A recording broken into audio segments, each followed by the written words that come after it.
ఏంటి బేతేలు అనంటే, మరి పాత నిబంధన కాలంలో బేతేలు అన్నది మొట్టమొదటిసారిగా అబ్రహాము వచ్చి ప్రార్థించినటువంటి, లేకపోతే అబ్రహాము వచ్చి ఇది దేవుని మందిరము అని పిలిచినటువంటి స్థలము. దాని తరువాత అబ్రహాము కుమారుడైనటువంటి, లేకపోతే ఆయన మనవడైనటువంటి యాకోబు పడుకొని నిద్రపోవచ్చుండగా మన ప్రభు అయినటువంటి యేసు క్రీస్తు యెహోవా వలె, యెహోవాను నేనే యెహోవాను అనుకుంటూ ఆయనకు దర్శనమిచ్చినటువంటి స్థలము.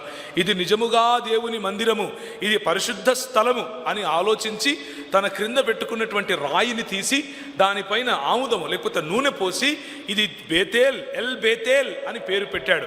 ది హౌస్ ఆఫ్ గాడ్ అని పేరు పెట్టాడు. ఆ ప్రాంతాన్ని మెల్లిమెల్లిగా దేవుని స్థలముగా ప్రజలు మార్చారు.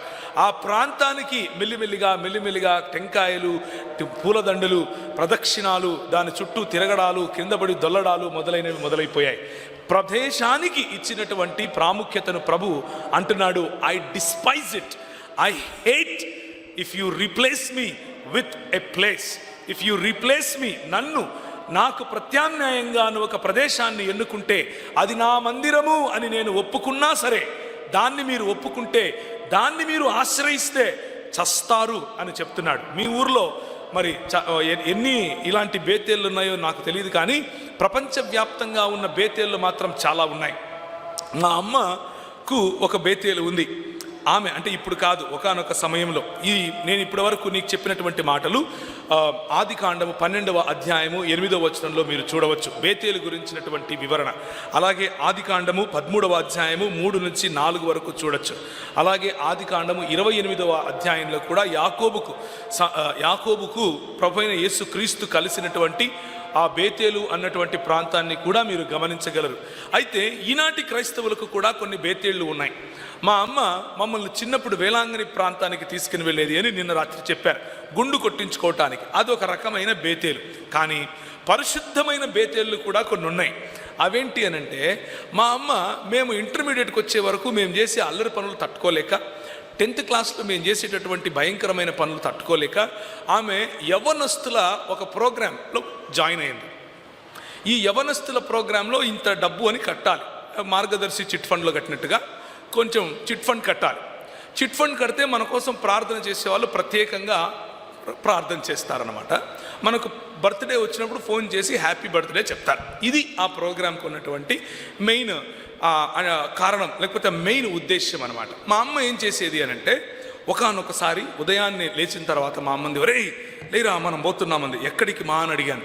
మనము దేవుణ్ణి చూడటానికి వెళ్తున్నామంది. నాకు అర్థం కాలేదు, మనకు అంత మతం గురించి పెద్దగా తెలియదు కదా, నేను ముందే చెప్పాను మీకు, ఈరోజు ఉదయం కూడా చెప్పాను కదా. అబ్బా ఎక్కడికో వెళ్తున్నామేమో అనుకున్నాను, రెగ్యులర్గా వెళ్ళే వేలాంగనికి ఏమో అనుకున్నాను. కాదు, బస్సు వెళ్ళింది, కోయంబత్తూరు దగ్గర ఆగింది. చక్కటి మేఘాలు, మంచి వాతావరణం, కొండలు ఎటు చూసినా, కొంచెం చలి ఉంది అక్కడక్కడ, మంచి క్యాంపస్. ఆ క్యాంపస్లో పిల్లలు ఒకవైపు చదువుకుంటున్నారు, ఇంకొక వైపు బ్రహ్మాండంగా ఒక మందిరం కట్టబడింది. అక్కడ ఒక కోనేరు కూడా ఉంది. ఆ కోనేరులో దిగితే స్వస్థత వస్తుందని చెప్పారు. మా అమ్మ వచ్చింది. మా అమ్మ వచ్చి అక్కడ చుట్టూ ప్రదక్షిణాలు చేసి 2 టెంకాయలు కొట్టి కోనేరులో దిగుదాము అని డిసైడ్ అయిపోయింది. మేము వెళ్ళంగానే తెలుగులో మాట్లాడటానికి మా దగ్గరికి ప్రజలు వచ్చారు, తెలుగులో ప్రార్థన చేశారు, మమ్మల్ని చాలా కౌగిలించుకున్నారు, మమ్మల్ని ఆలింగనం చేసుకున్నారు. మాకు చాలా సంతోషమైంది. మా అమ్మ ఒక కోడి కొనింది, కోడి అక్కడ కోసాం, కోడి వండుకొని తిన్నాం, బేతేలును దర్శించుకున్నాం. ఇది మేము దర్శించుకున్న బేతేలు. హైదరాబాద్లో రీసెంట్గా ఇంకొక బేతేలు వచ్చింది, ఒక 10 ఏళ్ల క్రితం. ఆ బేతేలంట గవర్నమెంట్ భూమిని కూడా కబ్జా చేసుకున్న బేతేలంట. ఇంకొక బేతేలు వచ్చింది హైదరాబాద్లో. ఈ బేతేలు పొద్దున ఒక చోట, సాయంత్రం ఒక చోట ఉంటుంది. ఇంకొక బేతేలు విశాఖపట్నం నుంచి వచ్చింది. ఫ్లైట్లో ఒక ఆయన వచ్చి ఆయన ఎక్కడ నిలబడితే అదే బేతేలు అని చెప్తున్నాడు. బేతేలు ఎక్కడ చూసినా దేవుని మందిరం, పరిశుద్ధ స్థలం. తీర్థయాత్రలకు పోయినట్లు ప్రజలు, క్రైస్తవులు కూడా తీర్థయాత్రలకు పోతున్నారు.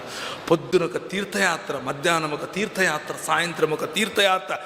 ప్రార్థన మందిరముగా పిలువబడినటువంటి ఇలాంటి సంఘాలు, వేల కొలది సంఘాలు, రక్తమును చెమటగా ఓర్చి కట్టినటువంటి సంఘాలు, పునాదులలో మీ పట్ల బాధ్యత కలిగినటువంటి సంఘాలు, మీ పట్ల, మీ కుటుంబాల పట్ల, మీ వంశాల పట్ల మిమ్మల్ని పెంచాలి, మిమ్మల్ని పోషించాలి అన్నటువంటి బాధ్యత కలిగి మీ కొరకు ప్రార్థించేటటువంటి సంఘాలు, సంఘ నాయకులు వీరందరూ చేస్తున్నటువంటిది ఒక ఎత్తు. కానీ ఒక ఆయన ఇంకొక కొత్త బేతేలు తీసుకొని వచ్చాడు. ఆ బేతేలు ఏంటంటే, మీరు ఎక్కడికి కదలాల్సిన అవసరం లేదు. కర్నూలు పట్టణంలో దగ్గరికి వెళ్తే ఒక పెద్ద సినిమా ఉంటుంది. పొద్దున్నే మీరు సినిమాలోకి వెళ్ళంగానే బేతేలు కనిపిస్తుంది. ఆ సినిమాలో యాక్టరు, హీరోయిన్ అంతా ఒకరే.